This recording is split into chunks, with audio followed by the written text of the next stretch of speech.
గంజాయి సరఫరా చేస్తున్న 8 మంది నిందితులను కూడా ఎక్సైజ్ పోలీసులు అరెస్ట్ చేయడం జరిగింది. అబ్దుల్లాపూర్ మెట్టు వద్ద ముందస్తుగానే సమాచారం ఉండడంతోనే మొత్తం 8 మందిని అరెస్ట్ చేసి 30 కిలోల గంజాయిని స్వాధీనం చేసుకున్నారు. వీరంతా కూడా ఒడిశాకు సంబంధించి అక్కడి నుంచి గంజాయి తెచ్చినట్టు కూడా పోలీసులు గుర్తించడం జరిగింది. ప్రస్తుతం మనతో పాటు ఎక్సైజ్ అసిస్టెంట్ సూపరింటెండెంట్ ఉన్నారు. ఒకసారి మాట్లాడడం హనుమంతరావు గారితో.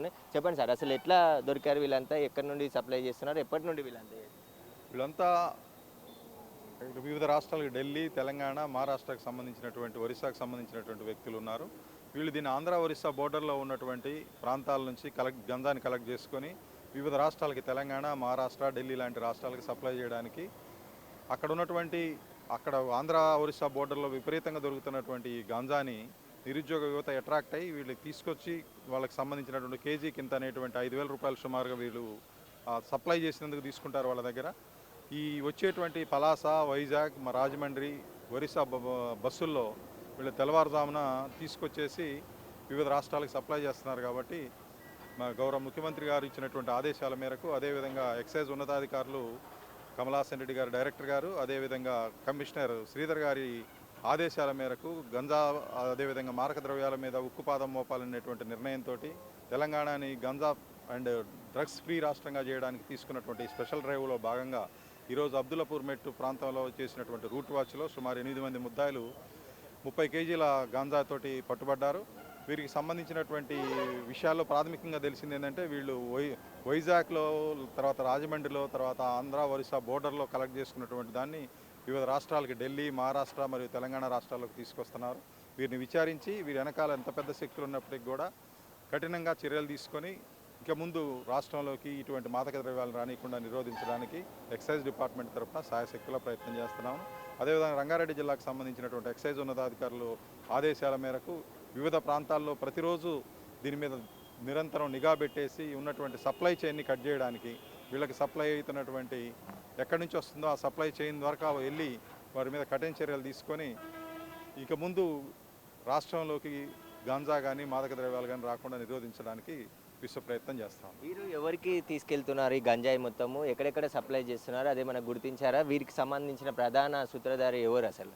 అది విచారణలో తేలుతుందండి. ఇప్పుడే జరిగినటువంటి ఈ ప్రాథమికంగా ఇప్పుడు పట్టుకున్నాం. వీళ్ళని విచారించేసి వీళ్ళ ఫోన్లకు సంబంధించినటువంటి దాంట్లో ఎనాలిసిస్ చేసి ఎవరెవరు దీనికి సంబంధించినటువంటి దాని వెనకాల ఎవరున్నారు పెద్ద వ్యక్తులు అనేటువంటి దాన్ని విచారించి ఎంత పెద్ద వ్యక్తులు ఉన్నప్పుడు కూడా వాడి మీద కఠిన చర్యలు తీసుకోవడం జరుగుతుంది. అంటే ఇప్పటికే గంజాయికి అడిక్ట్ అయిన వాళ్ళు, బీటెక్ స్టూడెంట్స్ కానీ, చిన్నపిల్లలు కానీ చాలామంది గంజాయి చాక్లెట్లు కూడా అమ్ముతున్నట్టు నిన్న వార్తలు చూసాము. దీనికి సంబంధించి మీరు కాలేజీలకు సంబంధించి కానీ, స్కూల్స్కి సంబంధించి ఎలాంటి అవగాహన కార్యక్రమాలు చేస్తున్నారు? వారు ఒకవేళ అడిక్ట్ అయిన వారు ఉంటే వారిని మార్చడానికి ఎట్లాంటి ప్రయత్నాలు? అన్ని రకాలైనటువంటి విద్యా సంస్థల్లో, తర్వాత అదేవిధంగా గ్రామాల్లో అవేర్నెస్ ప్రోగ్రామ్స్ పెట్టేసి యువతని ఎడ్యుకేట్ చేయడం జరుగుతుంది. మత్తు పదార్థాలకి బానిసలైతే జీవితాంతం వాళ్ళ జీవితాలు, వాళ్ళకు ఉన్నటువంటి ఉన్నతమైనటువంటి భవిష్యత్తుని ఎట్లా కోల్పోతూ ఉన్నారో అన్ని విద్యా సంస్థల్లో, ఇంజనీరింగ్ కాలేజెస్లో, తర్వాత స్కూల్స్లో అవేర్నెస్ ప్రోగ్రామ్ చేస్తున్నాం. అది కూడా ఇంకా నిరంతరంగా చేసి వాళ్ళని ఎడ్యుకేట్ చేయడానికి ప్రయత్నం చేసి దీని యువత బానిసలు కాకుండా కాపాడడానికి ప్రయత్నం చేస్తాం. ఎక్సైజ్ హైట్నార్కి సంబంధించిన ఎక్సైజ్ ఇన్స్పెక్టర్ కూడా ఉన్నారు. ఒకసారి మాట్లాడదాం. చెప్పండి, అసలు వీళ్ళ సమాచారం ఎట్లా వచ్చింది? గతంలో వీరు పట్టుబడ్డవారు ఎవరైనా ఉన్నారా? గతంలో ఎలక్షన్స్ టైంలో కూడా మేము చాలా దాడులు చేసాం. ఆ ఎలక్షన్ టైంలో కూడా ఒక 20 నుంచి 30 మంది దాకా ఎలక్షన్ పీరియడ్లోనే మేము వాళ్ళ మీద చేసాము. వాళ్ళని విచారణ చేస్తే మనకు ఆంధ్ర ఒరిస్సా బార్డర్ నుంచి సప్లై అవుతున్నట్టు అక్కడ వాళ్ళ మనుషులు ఉంటారు. వీళ్ళు పోయి జస్ట్ కొరియర్గా పనిచేస్తారు. వచ్చిన దానికి వీళ్ళు ఒక టిప్ తీసుకుంటారు. సో మనకు బేసికల్గా వీళ్ళు ఆర్టీసీ బస్సులు, ప్రైవేట్ ట్రావెల్స్, ప్రైవేట్ ట్రక్స్లలో తీసుకొస్తున్నారని మాకు సమాచారం ఉన్నందుకు అబ్దుల్లాపూర్ మెట్ ఏరియాలో మా సరునార్ ఎక్సైజ్ సూపరింటెండెంట్ గారు, ఏఈఎస్ గారి సపోర్ట్తోన టీమ్స్ అన్నీ తీసుకొని ఇక్కడ ఈరోజు పొద్దుగల 3 గంటల నుంచి ఇప్పటిదాకా మేము వాహన తనిఖీలు చేసాము. అందులో భాగంగానే మీరు చూస్తున్నారు 30 కేజీల గంజాయి పట్టుబడింది. దీని విలువ 7,50,000 చిల్లర ఉంది. 8 మందిని అదుపులోకి తీసుకున్నాం. పూర్తి విచారణ చేసిన తర్వాత తదుపరి వివరాలు మీకు తెలియపరుస్తాం. ఈ దాడులు ఇంకా ముందు కూడా కొనసాగుతూనే ఉంటాయి. ఎందుకంటే అక్కడి నుంచి సప్లై అనేది జరుగుతూ ఉంది. ఇందులో ఒక 2 వ్యక్తులు ఢిల్లీ ఉన్నారు. ఇక్కడ నుంచి ఢిల్లీ తీసుకుపోతున్నారంటే ఈ సప్లై అనేది ఎంత బాగుంది మీరు కూడా అర్థం చేసుకోవచ్చు. మహారాష్ట్ర, కర్ణాటక, ఒరిస్సా నుంచి ఆంధ్రప్రదేశ్, మన తెలంగాణకు కూడా గాంజాయి, ధూల్పేట ఆ ఏరియాలకు కూడా సప్లై చేస్తూ ఉన్నారు. దీన్ని అరికట్టడం కోసం మా సరునార్ ఎక్సైజ్ సూపరింటెండెంట్ గారి ఆదేశాల మేరకు పూర్తిగా సహాయంగా ఉన్నాం. అందరం అప్రమత్తతతో ఈ దాడులు కంటిన్యూగా నిర్వహించి ముఖ్యంగా ఆ ఒడిశా నుంచి హైదరాబాద్కి ఎక్కువ గంజాయి సప్లై అవుతున్నట్టు గతంలో చూసాము, ఎంతో మందిని అరెస్ట్ చేశారు. కానీ సప్లై మాత్రం ఆగట్లేదు. ముఖ్యంగా ఈ హైదరాబాద్కి కనెక్టింగ్ ఏరియా విజయవాడనే. ఈ నుంచే ఎక్కువ గంజాయి హైదరాబాద్లోకి వస్తుంది. ఇప్పటి నుంచి ఎట్లాంటి చర్యలు తీసుకోబోతున్నారు? ఇప్పుడు ఆంధ్ర నుంచి మన తెలంగాణలోకి వచ్చే ఎంట్రీ పాయింట్గా హయత్ నగర్ కనుకనే మేము చాలా నిరంతరం నిఘాతో మా సిబ్బందితో 24 గంటలు మేము నిఘా చేస్తున్నాం.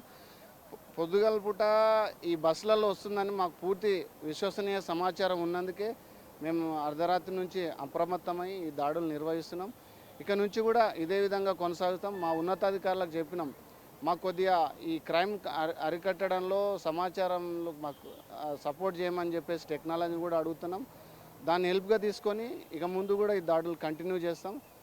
సాయశక్తిలో మేము గంజాయి రవాణాను నిరోధించడానికి పూర్తిగా సహాయం చేస్తాం.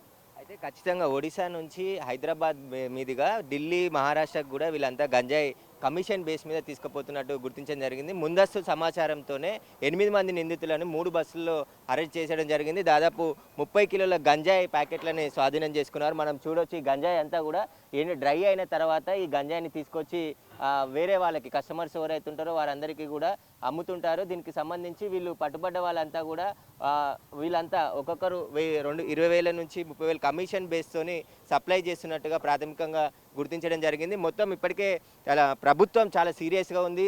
ఎక్సైజ్ అధికారులని, పోలీసులని అందరినీ కూడా పూర్తిగా స్వేచ్ఛ ఇచ్చింది. ఖచ్చితంగా డ్రగ్స్, గంజాయి ఇలాంటి మాదక ద్రవ్యాలపైన ఉక్కుపాదంతో ముందుకెళ్లాలని చెప్పేసి సీఎం రేవంత్ రెడ్డి ఆదేశాల మేరకు ఈ రైడ్స్ అన్నీ కూడా కొనసాగుతున్నాయని చెప్పేసి కూడా పోలీసులు చెప్తున్నారు. ఖచ్చితంగా హైదరాబాద్కి విజయవాడ నుండి, ఎందుకంటే ఒడిశాలోనే గంజాయి ఎక్కువగా పండిస్తుంటారు. ఆ పండించిన గంజాయిని హైదరాబాద్ తరలిస్తుంటారు కాబట్టి ఇక్కడ ప్రత్యేక దృష్టి పెట్టారు ఎక్సైజ్ పోలీసులు. ఈరోజు ఆ సమాచారంతోనే 8 మంది నిందితులని అరెస్ట్ చేయడం జరిగింది. వీరు వెనకాల ఎవరున్నారు అనేది పూర్తి దర్యాప్తు చేసి వెలుగులోకి తీస్తామని చెప్తున్నారు. ఖచ్చితంగా ఎవరైనా డ్రగ్స్ వాడినా, గంజాయి సరఫరా చేసినా కూడా కఠినమైన చర్యలు ఉంటాయి. ఖచ్చితంగా యాక్షన్ సీరియస్గా ఉంటుందని చెప్తున్నారు. నిరంతరం నిఘా కొనసాగుతుంది. ఖచ్చితంగా ఎవరైనా ఇలాంటి చర్యలకు, గంజాయి సప్లై కానీ ఎవరికైనా సహకరించినా కూడా వారిపైన కూడా కేసులు ఉంటాయని చెప్పేసి కూడా పోలీసులు చెప్తున్నారు. ఇప్పుడు పట్టుబడ్డ వారికి సంబంధించి గతంలో ఏమైనా అరెస్ట్ అయ్యారని కూడా విచారణ చేస్తున్నామని చెప్పేసి కూడా ఎక్సైజ్ అధికారులు అయితే చెప్తున్నారు. కెమెరామెన్ సంజుతో సురేష్, బిగ్ టీవీ.